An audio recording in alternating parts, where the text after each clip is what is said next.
முன்பொரு காலத்தில் மரியாதை ராமன் என்பவர் வாழ்ந்து வந்தார். அந்த ஊரில் வளவன் என்பவர் மளிகை கடை வைத்து வணிகம் செய்து வந்தார். வளவன் பணம் ஈட்டுவதை மட்டுமே குறிக்கோளாக கொண்டவர். எதுவும் கொடுத்து உதவ மாட்டார். அரசுக்கு முறையாக வரியும் செலுத்த மாட்டார். இந்நிலையில் மரியாதை ராமன் அவ்வூரின் புதிய நீதிபதியாக நியமிக்கப்பட்டார். மரியாதை ராமன் வளவனின் இளம் வயது நண்பன். அதனால் நீதிபதி தனது நண்பன் என வளவன் ஊர் முழுவதும் கூறி வந்தார். முறையாக வரி செலுத்தாதவர்களின் பட்டியல் நீதிபதியிடம் ஒரு நாள் வழங்கப்பட்டது. நீதிபதியின் ஆட்கள் வளவனை அழைத்துச் சென்றனர். நீதிபதி தனது நண்பராயிற்றே, அதனால் தனக்கு எதுவும் தண்டனை தரமாட்டார் என்று எண்ணியவாறு மகிழ்ச்சியாக சென்றான். ஊர் மக்களும் மரியாதை ராமனை எப்படி தீர்ப்பு வழங்குவார் என்று சந்தேகத்துடன் பார்த்தனர்.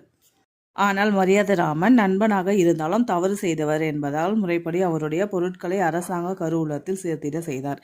மேலும் வளவனுக்கு 6 மாத கடுங்காவல தண்டனை வழங்கி உத்தரவிட்டார்.